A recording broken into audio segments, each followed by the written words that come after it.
آئین جواں مردی حق گوئی و بے باکی، اللہ کے شیروں کو آتی نہیں روباہی۔ علامہ اقبال رحمۃ اللہ علیہ کے اس شعر نے ہمیں یاد ہے کہ اس دن میرے بدن میں جھرجھری چڑھا دی تھی جب ہم نے اس زمانے میں پہلے وہ لوگ دیکھے تھے جو اس شعر کے مصداق تھے۔ دوحہ میں افغانستان سے امریکی انخلا کی بات چیت چل رہی تھی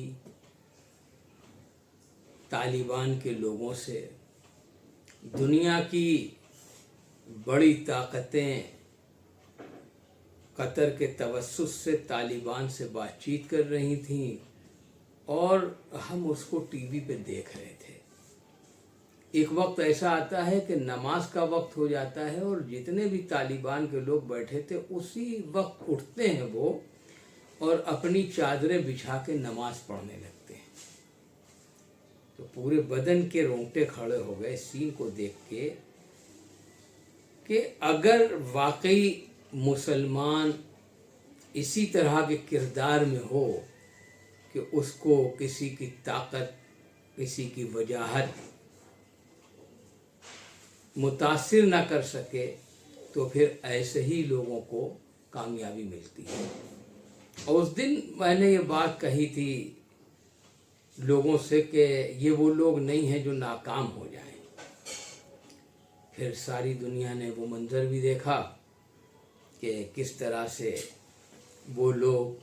جو 20 سال تک امریکہ کوشش کرتا رہا جن کو، اور کتنی شہادتیں انہوں نے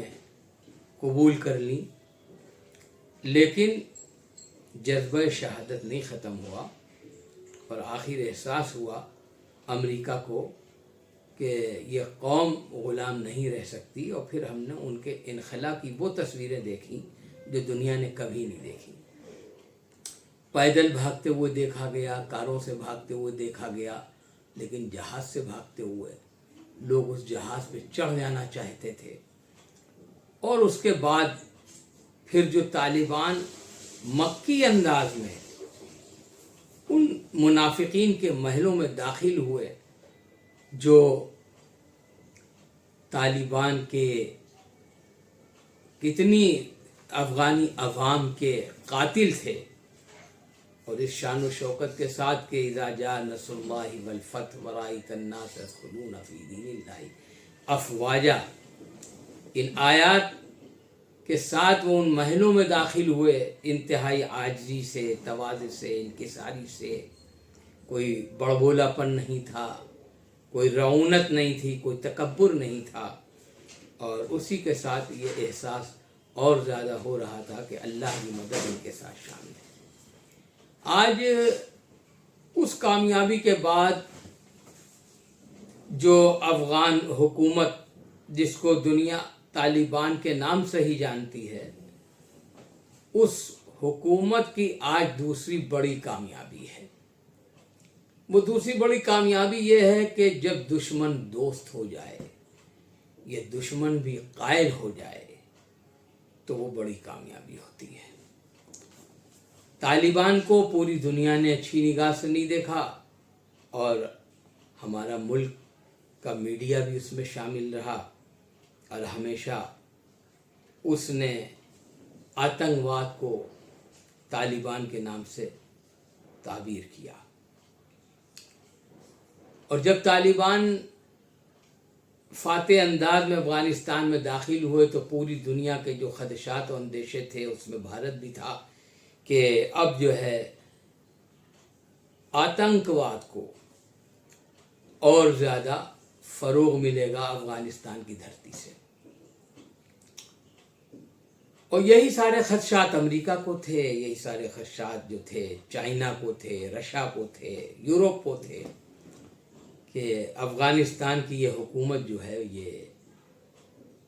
اس سے جو ہے دہشت گردی بڑھے گی۔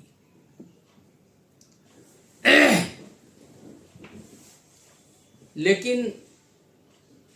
اسی کے ساتھ ان خدشات کے ساتھ ادھر افغانیوں کا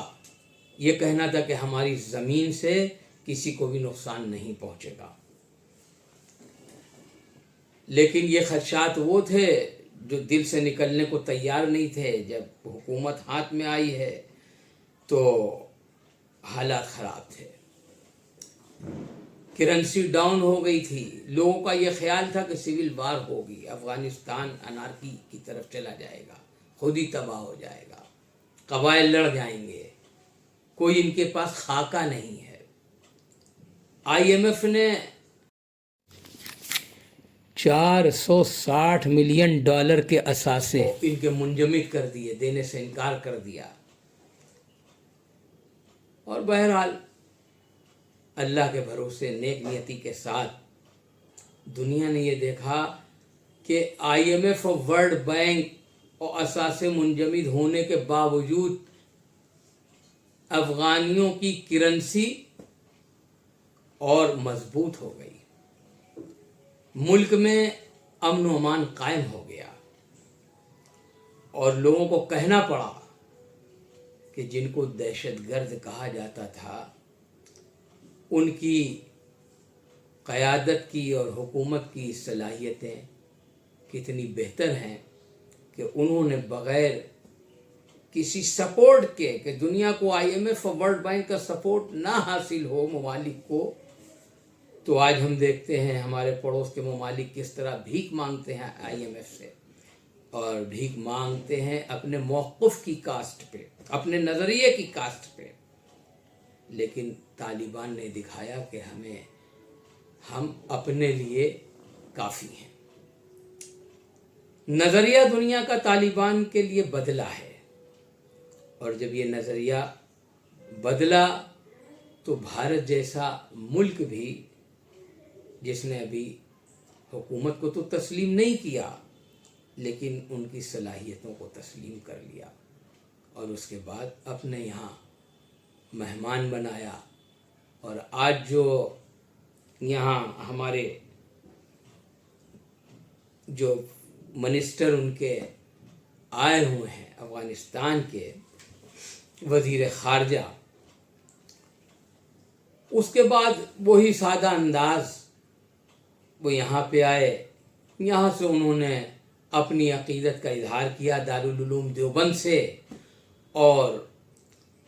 یہ میسج دیا کہ ہماری زندگی جو نظر آ رہی ہے وہ دارالعلوم دیوبند کی مرہون منت ہے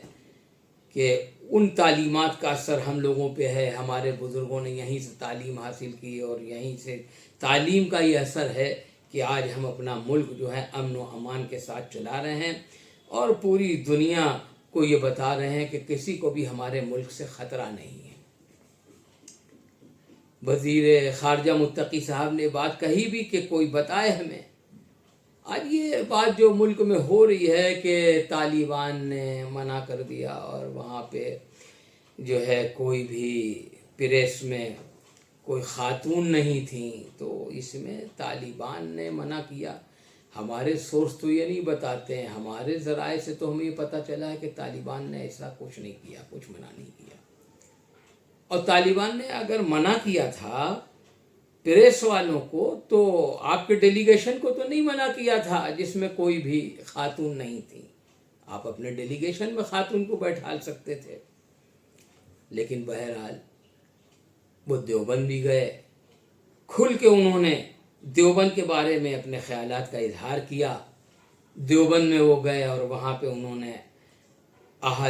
درس احادیث کی اجازت لی اور دستار بندی ان کی ہوئی۔ یہ سب روح فرسا منظر ہم نے دیکھے ہیں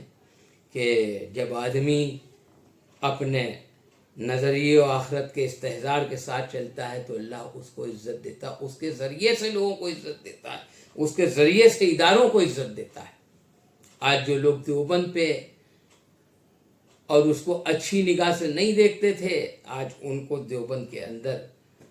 متقی صاحب کو لے جانا پڑا پورے پروٹوکال کے ساتھ، اور ان کی تقاریر نشر ہو رہی ہیں، لائیو سب دکھایا جا رہا ہے، تو یہ ایک بڑی کامیابی ہے افغان حکومت کی۔